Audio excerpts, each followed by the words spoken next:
Hello বন্ধুরা, good morning, welcome back to my channel. তোমরা সবাই কেমন আছো? আশা করি খুব ভালো আছো, আর প্রতিদিনের মতো আমিও খুব ভালো আছি।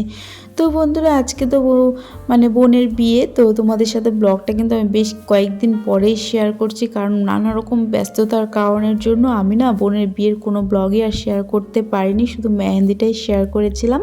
তো আজকে ফাইনালি তোমাদের সাথে কিন্তু বোনের বিয়ের সম্পূর্ণ রিচুয়ালসগুলো আমি কিন্তু তোমাদের সাথে শেয়ার করব। তো যেমনটাই দেখতে পাচ্ছ তোমরা, বোনের আজকে গায়ে হলুদ হচ্ছে। তো একটা আলাদা এক্সাইটমেন্ট, তো কি বলবো আর, যাই হোক।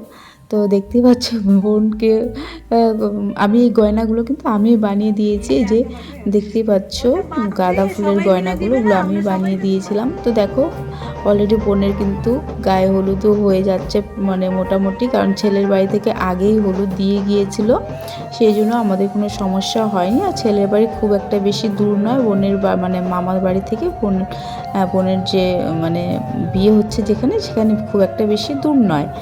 তো দেখো আমাদের না গায়ে হলুদ হতে হতে অনেকটাই লেট হয়ে গেছিলো, যার ফলে কিন্তু আর দেরি না করে বোনকে আমি মেকআপ আর্টিস্টের কাছে দিয়ে চলে এসেছি স্টুডিওতে। তো আমিও দেখো রেডি হয়ে কিন্তু অলরেডি ভেন্যুতে চলে এলাম, কারণ কি এখানে অনেক রকম গেস্ট আসবে। যেরকম আমার বাপের বাড়ি থেকে সবাই এসছে, বাপের বাড়ি বলতে হচ্ছে দাদা বৌদি, সবাই প্রত্যেকেই আমার শ্বশুরবাড়ির লোকজন আসবে, সেই জন্য আমি আগে চলে এসেছি।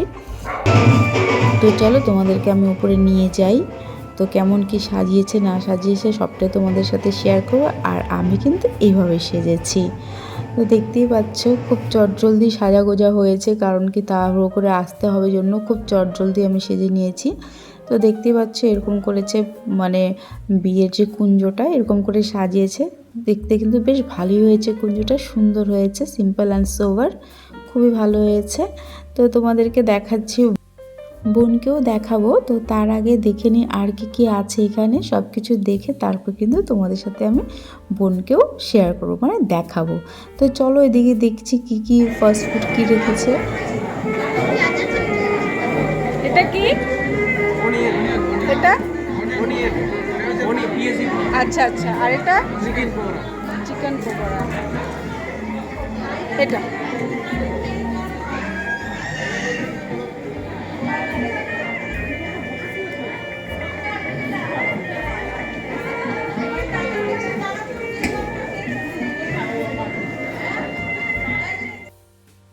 তো ওদিকে আমি খেয়ে নিয়েছি চিকেন পকোড়া, আর এদিকে বোনও চলে এসছে, দেখতেই পাচ্ছ। এই যে বোন চলে এসছে রেডি হয়ে, যা মিষ্টি লাগছে দেখতে, তোমাদেরকে কি বলবো বন্ধুরা, ভীষণ ভীষণ সুন্দর লাগছিল বোনকে, খুবই সুন্দর লাগছিল। তো তোমরা দেখতেই পাচ্ছ। তো সবাই কিন্তু মোটামুটি ভেন্যুতে চলে এসছে, যারা রিলেটিভসরা ছিল মামার বাড়ির, সবাই মোটামুটি রেডি হয়ে কিন্তু চলে এসছে। তো দেখতেই পাচ্ছ।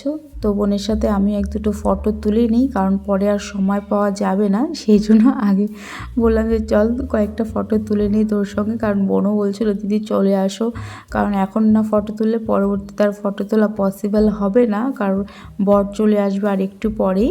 তো সেই জন্য তো আমরা কিছু ফটো তুলে নিলাম, ফটো সেশন হয়ে গেছে, এবার যাচ্ছে নিচে, কারণ বর কিন্তু চলে এসছে।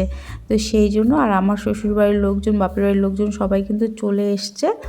তো মামি দেখতেই পাচ্ছ পেছনে, মামিকেও কিন্তু আজকে ভীষণ সুন্দর লাগছিল। আনফর্চুনেট মামির ক্লোজ কোনো ভিডিও আমি নিতে পারিনি, কিন্তু মামিকে ভীষণ ভীষণ সুন্দর লাগছিল দেখতে, কি বলবো তোমাদের।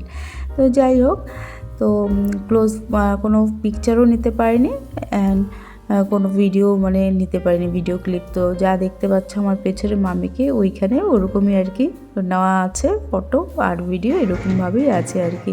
এদিকে কিন্তু বর চলে এসছে মোটামুটি, এদিকে দেখো নাচানাচি কিন্তু স্টার্ট হয়ে গেছে।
আর এদিকে আনশির কী যেন হঠাৎ করে হয়েছে, ওর মুড অফ হয়ে গেছে, শুধু সমানে ও কান্নাকাটি করছিল। আর এদিকে দেখো এখন কিন্তু শুভ দৃষ্টি হচ্ছে, মালা বদল হবে, শুভ দৃষ্টি হচ্ছে। তো সবটা আমি তোমাদের সাথে ক্যাপচার করতে মানে সবটা আমি ক্যাপচার করতে পারিনি, তাই তোমাদের সাথে শেয়ারও সেভাবে করতে পারবো না। যতটুকু ক্যাপচার করেছি, কারণ আমার সামনে পেছনে ম্যাক্সিমাম ভিড় ছিল, যার ফলে আমি সেভাবে ক্যাপচার করতে পারিনি। কারণ আমি একটু ওইদিকে চলে গেছিলাম, কারণ হাজব্যান্ডকে বললাম যে ওরাও যেহেতু বেরিয়ে যাবে, অনেকটাই দূরে যেতে হবে, সেই জন্য ওদেরকে মানে খেতে বসতে বলে এসেছি। তো ওরা অলরেডি খেতে বসে গেছে, তো ওখানেই আমি ছিলাম জন্য এদিকটা আর ক্যাপচার করতে সেরকমভাবে পারিনি। তো সবাইকে খেতে বসিয়েছি। আর এদিকে দেখো যতটুকু পসিবল আমি তোমাদের সাথে কিন্তু শেয়ার করার চেষ্টা করছি। তো এদিকে দেখো ছাদনাতলা কিন্তু শুভ দৃষ্টিটা হচ্ছে, কারণ কি যেহেতু ছাদ উপরে, তো সেই জন্য কিন্তু এই রিচুয়ালসটা একদমই নিচে হচ্ছে, মানে খোলা মানে খোলা আকাশের নিচে যেটা করতে হয় এই রিচুয়ালসটা, সেই জন্য কিন্তু এখানেই করছে। নয়তো এটা মানে উপরেও করা যেত দোতলায়, কিন্তু এটা হবে না যেহেতু, তাই কিন্তু নিচেই করা হচ্ছে। তো যাই হোক, মোটামুটি কিন্তু এদিককার রিচুয়ালস মোটামুটি হয়ে গেছে, মালা বদলও হয়ে গেছে। তো এবার কিন্তু নিয়ে যাওয়া হবে উপরে। তো কিছু ফটো সেশন করে নিচ্ছে, ফটোগ্রাফার দাদারা বলছে যে একটু ফটো সেশন করে নিতে হবে, এইভাবে পোজগুলো দিতে হবে। তো সেই জন্য কিন্তু পোজগুলো দিচ্ছে। আর অলরেডি কিন্তু এখানে মালা বদল, শুভদৃষ্টি সবই হয়ে গেছে। তো যাই হোক, চলো দিকের কাজ হয়ে গেছে, এবার কিন্তু বিয়ে করার পালা। এবার যাচ্ছে বর বউ উপরে বিয়ের পিঁড়িতে বসতে আর কি।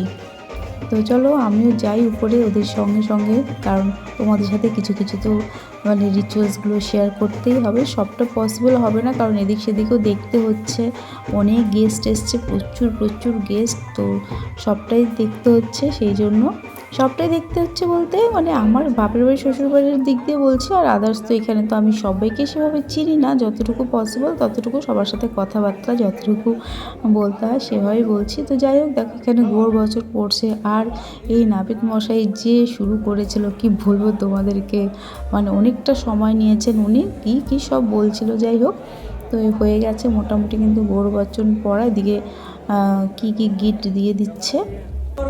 তো গোড় বচন পড়া হয়ে গেছে, এবার কিন্তু উনি আশীর্বাদও দিয়ে দিবেন। তো যাই হোক, এদিকে মোটামুটি কিন্তু বিয়ে কমপ্লিটের দিকে। আর ওদিকে আমি যাই এখন, যেহেতু হাজব্যান্ডও চলে যাবে, দাদা বৌদিও সবাই চলে যাবে আর কি, ওরা একই সাথে আসছে। তো এই যে বেরিয়ে যাচ্ছে দেখতেই পাচ্ছ, ওরাও বাড়ি চলে যাচ্ছে, এই যে হাজব্যান্ড মশাই।